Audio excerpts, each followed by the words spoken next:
first time I saw Bhagwan was in East Africa, and that is where I met Bhagwan in 1968. I was one of the 3 special volunteers who was serving Swami when Swami came to Uganda. And all I knew was that this force that I'm looking at, or that power that I'm looking at, is something else. He tells of a miraculous event he personally witnessed by Sri Satya Sai Baba. Dr. Navin Patel, what an amazing story he has to share regarding his early years with Bhagavan Sri Satya Sai Baba. Welcome to Sojourns. This interview was recorded in April of 2016 in Leicester, England. I've been living in Leicester since I left Puttaparthi or Vrindavan. I'm one of the first batch of hostel students from Vrindavan, where Swami first started the college for men. And what year did you start school I there? started my education in Swami's Institute in 1970, summer time. So you really came to Baba at an early age for you and for him too, 1970. Yeah, but before that, the first time I saw Bhagwan was in East Africa, when for the first time and the only time he ever left India was to Uganda. And that is where I met Bhagwan in 1968. An historic visit. And of course, and that is where my first contact or connection with Bhagwan actually happened. But in a way, I used to go to the Sai Center in Kampala, that's Uganda, and that is how I was cajoled into being a volunteer when Bhagwan came in to Uganda. And I was one of the 3 special volunteers who was serving Swami when Swami came to Uganda and where he was residing. In that building, we were to serve Swami and Swami's party. And besides that, I had so many other duties. Did you ever have any idea how much of an honor this was? Not really. At that young age, I was about 16 or 17 then. And all I knew was that this force that I'm looking at, or that power that I'm looking at, is something else. Because at the very young age, at about 8, 9, 10 years old, I was looking for this divine power. Because from very young age, my father used to read Ramayana, Mahabharata at home. And those were the stories that my parents used to tell us. Those days were not the television days or the radio, because we used to live deep into forest in Uganda. So my father's business was... You found entertainment and around the family stories that were expressed. That's right. And I'm sure they captivated you probably better than any top-notch television program or movie. Of course. And from that time itself, in my mind, I wanted to know, okay, we are talking about Rama and Krishna and all that sort of thing. I would really like to see these. How would it be to actually experience them? So I was told that, okay, you can have a darshan of Rama, Krishna and all this in temples. And you see these idols in temples. So I used to go, and when we moved into Kampala, which is a city, main city, capital city of Uganda, I used to go to the big temple, the Sanatan temple there, and thinking that, you know, somewhere I will find some sort of light that will guide me to know where actually the God is, physical form of God. And still, after being in the temple for so many years, going to the temple every day, I didn't find that peace of mind or what I was craving for. And one day a friend of mine suggested to me that, oh, on Kampala Road there is a house where they have bhajans every Thursday. Do you want to go there? And this person, he doesn't go there, but for some reason he asked me. And I said, yeah, why not? You know, I'll try that. And I started going to this bhajan, and it happened to be Swami's Bhajan Center. This was a little, somebody's 3-bedroom house where every Thursday they used to move the beds and everything, and people used to come, do bhajans and go away. And that's how it started. So soon after that, in 1968, the first World Conference of Satya Sai Service Organization happened in Bombay at Vidyamokshetra. At that time, the then President of Africa, Dr. C.G. Patel, he was asked No relation? No relation, no relation. He was asked to present a report from Africa. So he very quickly, because the other states in India presented large reports, covering about an hour or so, Swami had to cut them down, tell them to sort of cut it down to about 15 minutes, half an hour or so. But Dr. C.G. Patel got up very quickly and says, Swami, all we do is bhajans in our center on Thursdays, and we love you, and we would like you to come to Africa, and that is all. Jai Sai And Ram. he said yes. And at the end of the conference, after 3 days of A simple request like that. simple request, 15 and- seconds. and Swami accepted that invitation, and he said, this summer, that is about April, May, June time, I'm going to Africa at the invitation of Dr. C.G. Patel and Madhuben, who was Dr. C.G. Patel's wife. So that's how Swami came to Africa in 1968, June. I've often wondered how that came, his one and only world visit. That's right. Yeah. And Swami kept saying that this is a private visit to my great devotee, Dr. C.G. Patel and Madhuben. And of course it came somewhat more than a private visit because Of course, many people came. because the whole state governments were involved. The Kenyan government was involved. The Ugandan government got involved in it as well. Because when they came to know, the big dignitaries, the big heads of the organization, of the countries, started coming and paying their homage to Bhagwan. And of course, I'm sure many of the audience on this video will realize, if I name some of them. One was Idi Amin, who became the president of the country. Quite controversial figure on a world scale, not just on a national scale. That's right. So he came into power soon after that. When Swami came there, 1968, he was still the Field Marshal General of the army in Uganda. But soon after that, he succeeded to be the president of government of Uganda. Did you ever find a way to reconcile in your own self, since you're an eyewitness to this visit, this historic visit, Baba seemingly favoring a head of state, a future head of state, by being in his presence, who turned out to be such a notorious individual? Yes. What happened was that at those when he threw out all the Asians in 1972, my parents were still in Uganda. Myself and my younger brother, Kiran Patel, I'm sure you met him yesterday. Yeah. Both of us were still in Swami's Institute at that time. And we were very concerned about it because we started hearing news that, people were massacred, they were killed and all this sort of thing. So we were very concerned. So we came to Swami, and Swami said, I know everything. Don't worry, I'll take care of them. And our question was that, Swami, all this time you kept saying that, Idi Amin is so good. Yes, he's still good. It's just that he's fallen out of his pathway now. His mind is now contaminated with bad thoughts and bad thinking and with bad company. That is what's happened, and that is why he's fallen out. So, he's still a good person. In heart, he's good. But because of the bad companies that he has got around him and bad thoughts around him, that this is what happens. It's amazing. So, Swami, till the end, even after that, he never said anything bad about him. This is interesting. I'm not so sure how much I should say, because my memory sometimes can deceive me, but on 2008 Christmas Day, I was invited to speak in the Divine Presence, and Yes. for his discourse, following the talks of two of his followers, a psychologist woman from Germany and myself, Baba did give a discourse. This is one of the later discourses. Yes.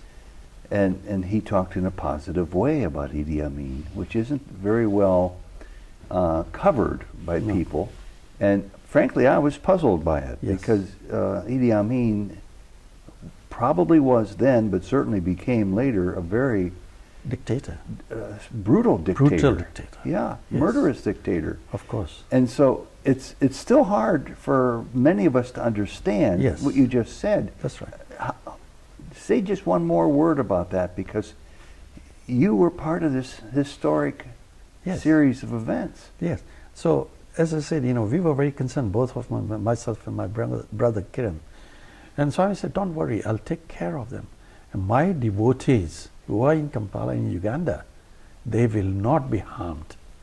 And they weren't, Believe you, right? my brothers and sisters, none of them ever got injured or harmed by Bhagwan.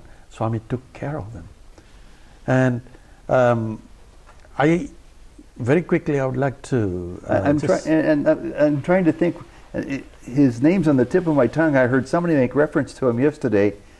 There were two cousin brothers, both of whom were close to Baba. One was a medical doctor who was there and asked to leave, and at gunpoint, he worried for his life, but he handed a card. Do you remember the story, either one of you? From Baba. Baba had given him a card once, and this soldier, this ruthless soldier who was threatening to kill him, what's his name? Dr. And then his other brother went around the world talking for Baba and had a vial of vibuti that continuously replenished itself. Oh yes, Dhirubhai Gadia. Yes, Dr. Gadia. Yes. The two Dr. Gadias. Yes. You've got one is Kishan Gadia, Yes. who passed away recently. That Dr. And- Gadia, who yes. passed, the Kishan Dr. Gadia, by the way, who passed away recently, is Yes. someone I interviewed on Soul Journey That's several right. years ago. He has been, he was a doctor at Prashantanilayam in Super Speciality Hospital and General Hospital as well. And he still had in his wallet the actual calling card That's Sai right. Baba gave him, Yes, that he turned and offered for the man who was about to execute him yes, with, I think, a machine gun at the yes, time. yes, And that man backed down and turned around and fled yes, because of the name and the recognition of Sai Baba, yeah, yeah, as I recall the story. of course. So Baba's prediction about don't worry, yes, he will take care of them. yeah. And just to add to this thing, I'll tell you the story of my father, mother, because the people who were left there from my family was my father and mother and my two youngest brothers. They were there and they got the Exodus pass or visa as such, and they proceeded to go to the airport, which is about 23 miles away from Kampala city, which is in Entebbe. On the way, the army people stopped them because the army people were looting them, so they were looking for some of this gold or whatever it is, but my parents didn't have much there. But I'm sure they thought They were stopped and they were pulled out of the car. So my parents thought, this is it, end of it. And suddenly, just as Dr. Gadia thought. yes, and suddenly an African came in and he pulled my father. He said, come with me. Took him right from there to the airport and onto the gangway, onto the plane, and made them sit inside the plane. He said, are you comfortable now? This African person.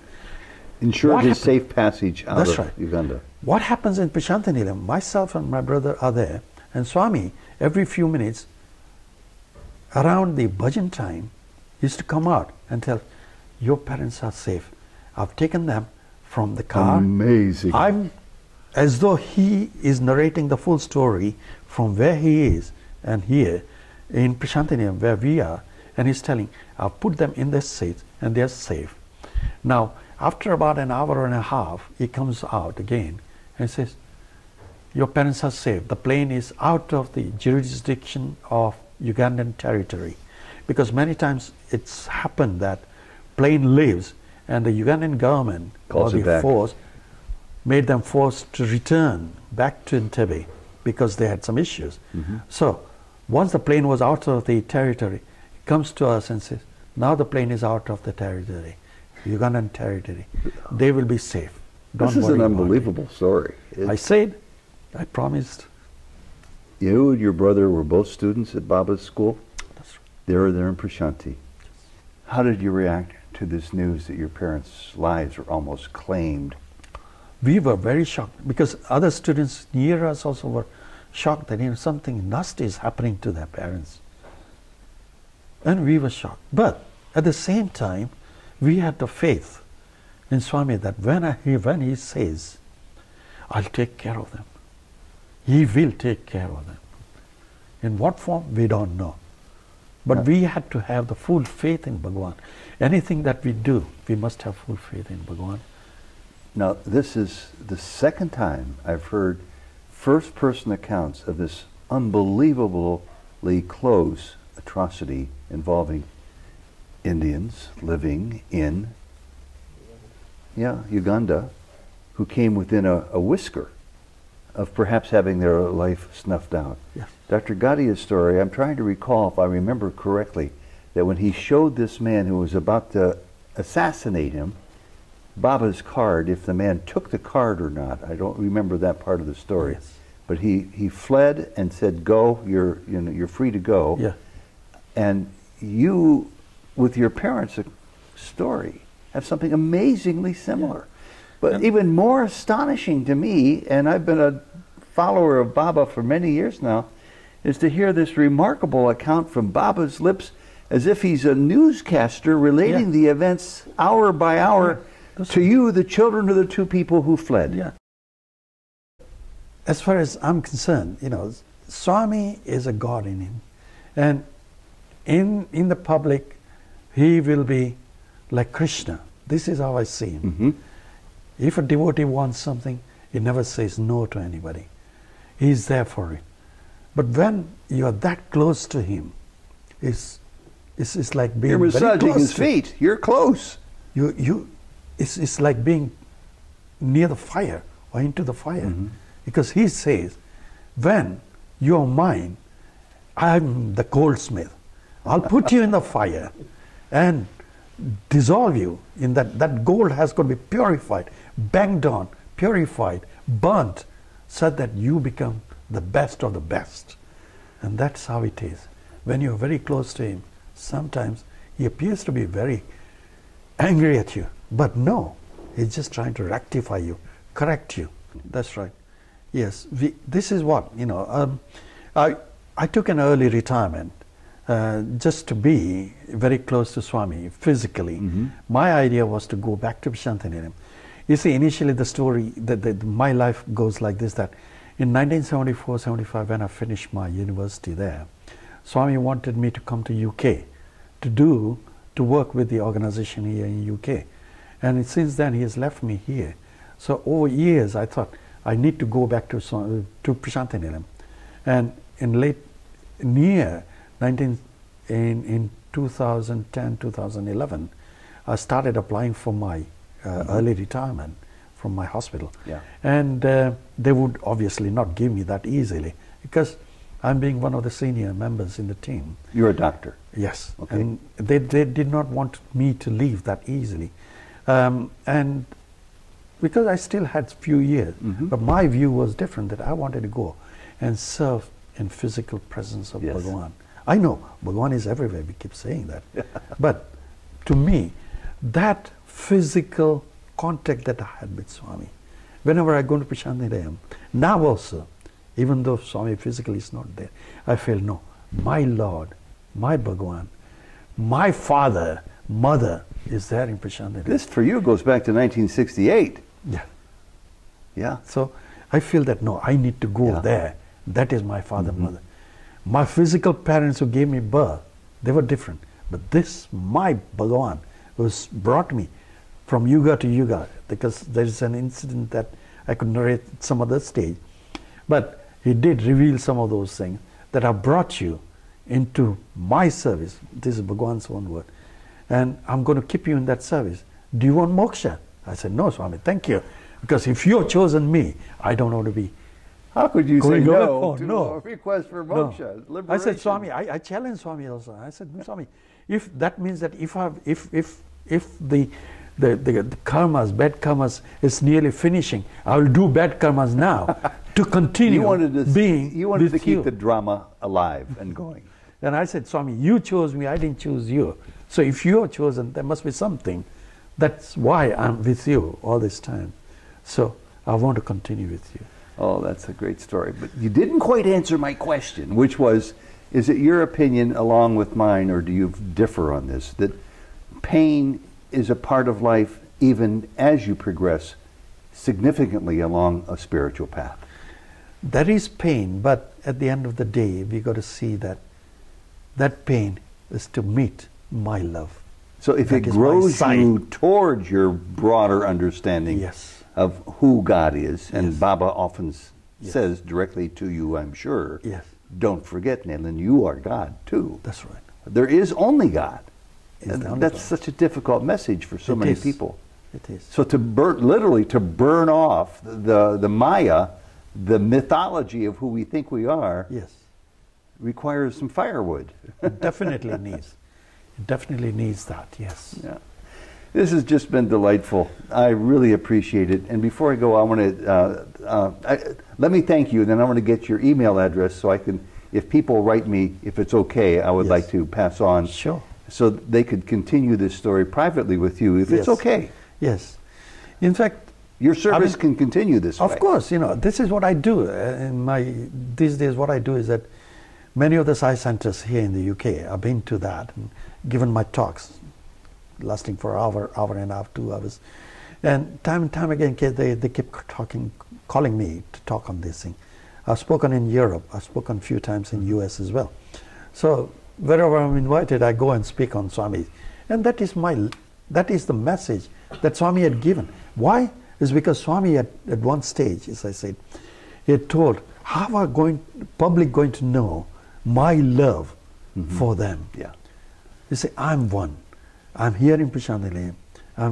Now, I've given you my love. I've shown you my love.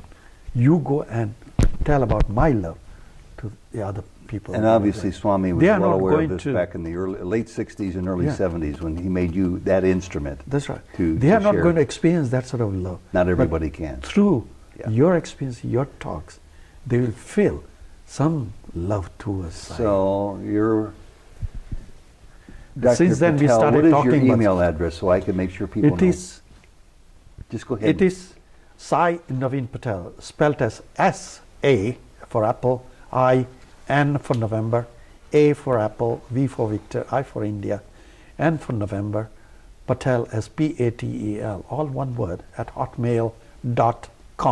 Bhagavan, as Bhagavan says, he is omnipresent, omnipotent, omniscient. He is in Uganda, he is with us in Prashanthi, he is elsewhere in the world as well.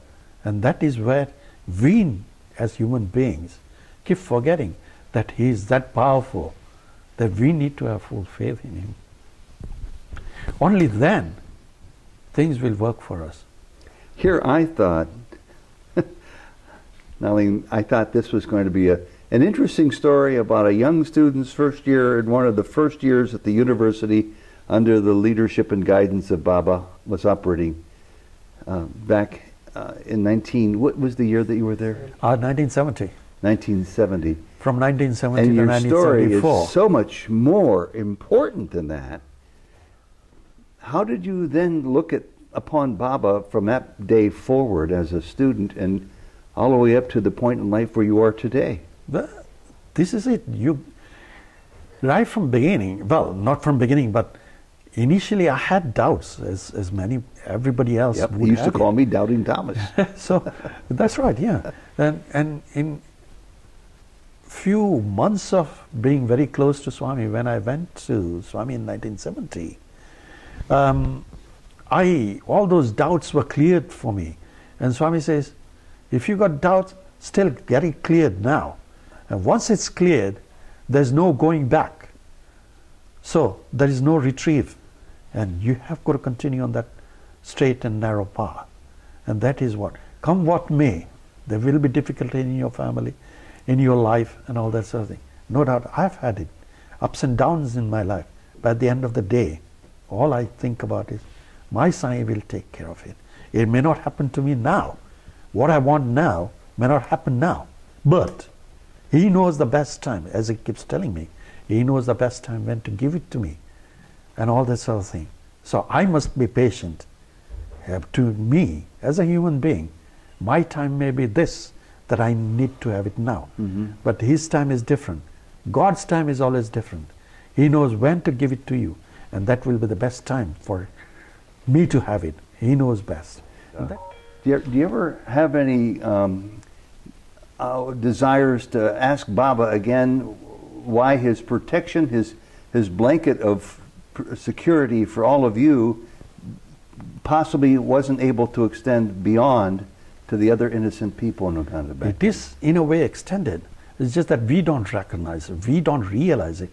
To assure us, Swami has said, none of my devotees will be harmed. And that's exactly what happened. So many people came out of Uganda, and I had questions for them later on whenever I saw them. And they all said, we were not harmed. We were safe.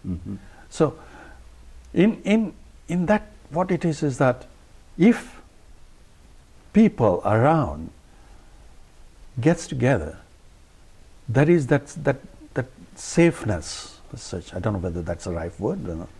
But as Swami said, you don't have to have faith in Swami himself. You need to have faith in the divinity that is beyond us. It's not only Sai Baba. You may be Christian. You have faith in Jesus.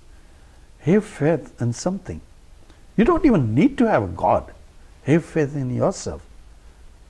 As long as you don't think of harming other people. It's interesting because we sit here today in Leicester, a city north of London, a couple of hours drive away, where yesterday it was sort of a mini world conference of religions and speakers coming to the event on the day of Baba's Mahasamadhi. And that same message was related by others. Yes. So it's a universal. It's a universal teaching.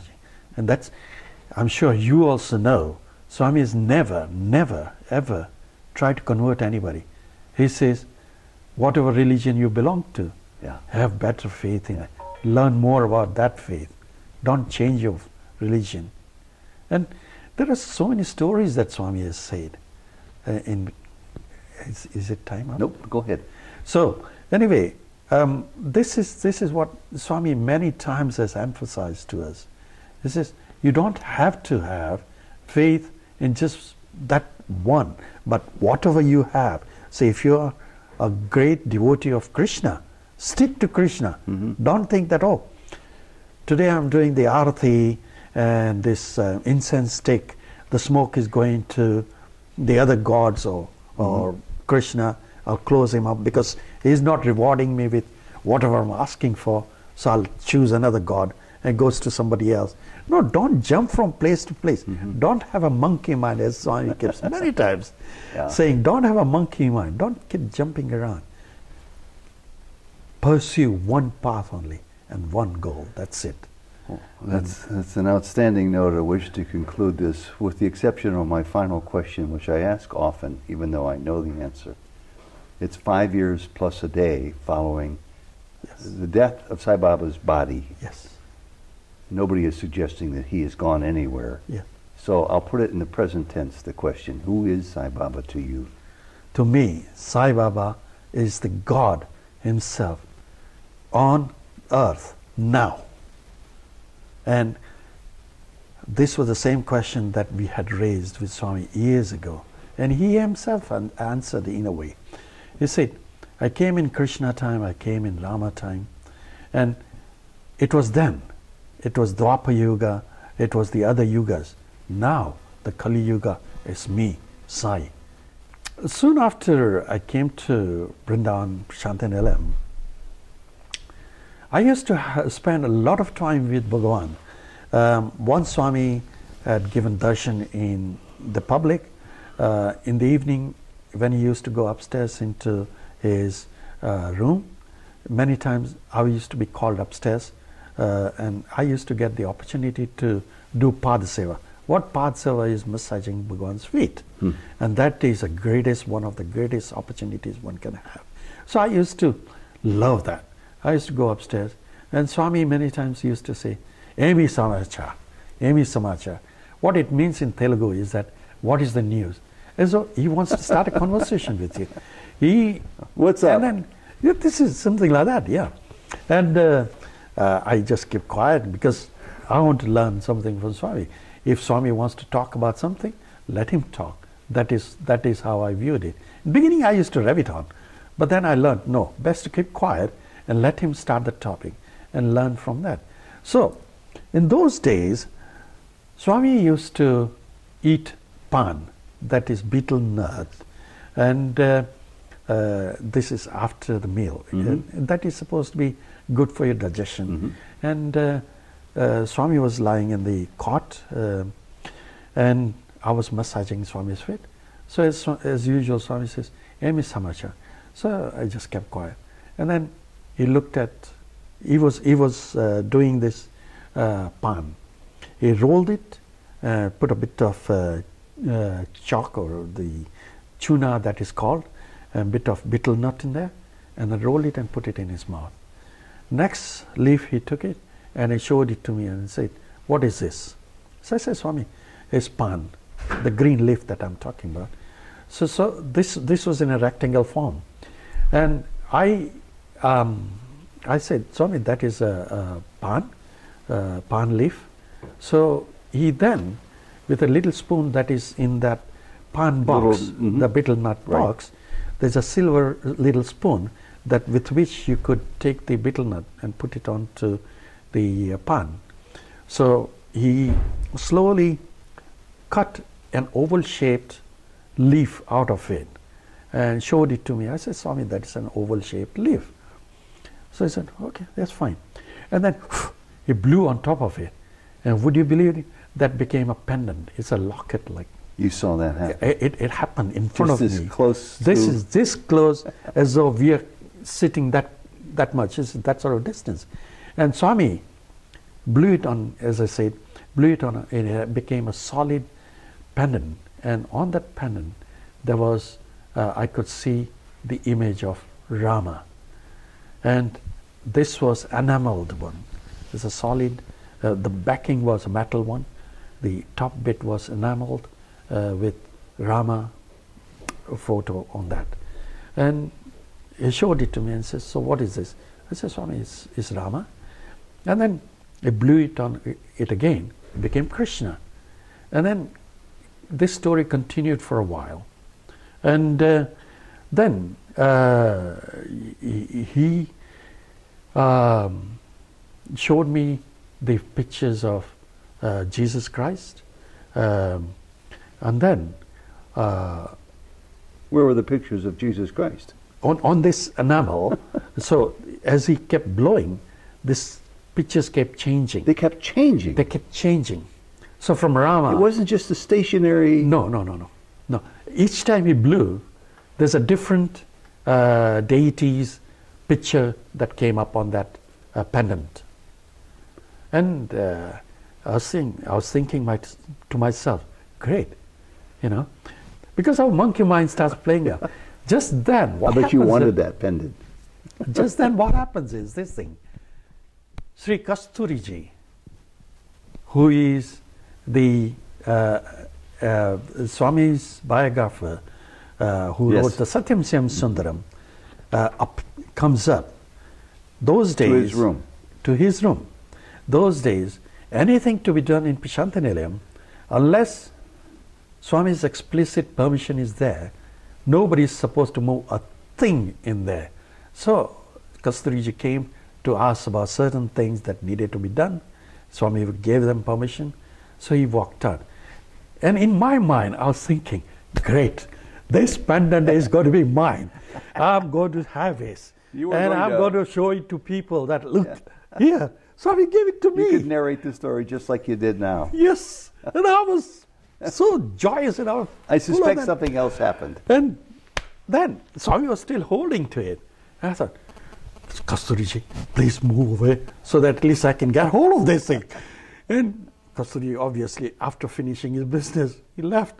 And next Swami said, showed it to me and says, so what is this? So I told Swami whatever that photo was. And the photo changed to this. It was the, what is called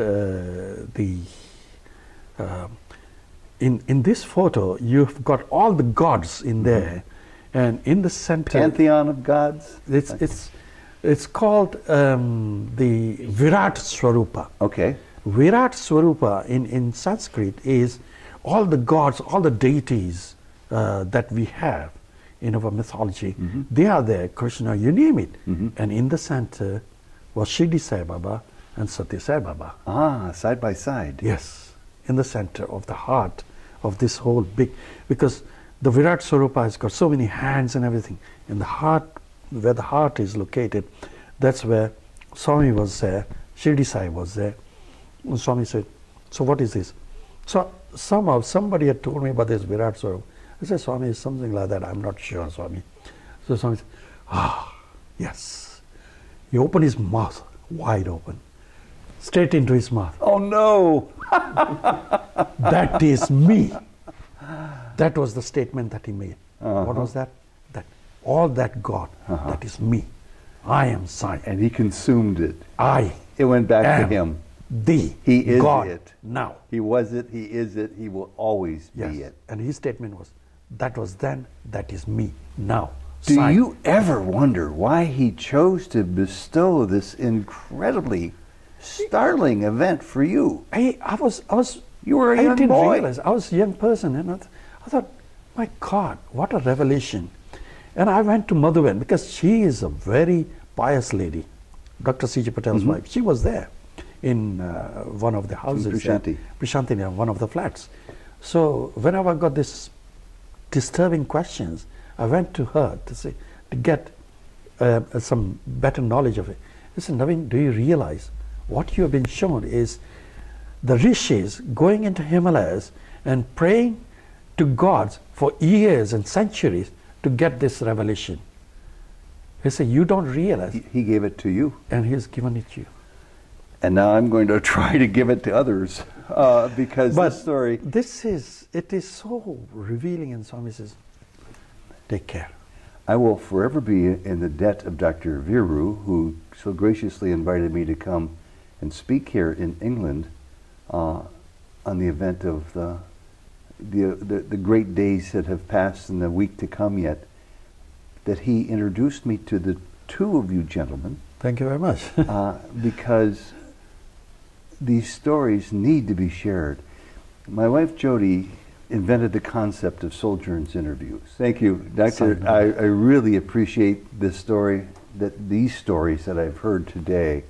They'll remain with me forever, and it's my duty, I think Baba's making sure I understand this with an underscore, to share this with as many people as I can, as you continue to do. Thank you. God bless you. Thank you very much. Sai Ram. Thank you.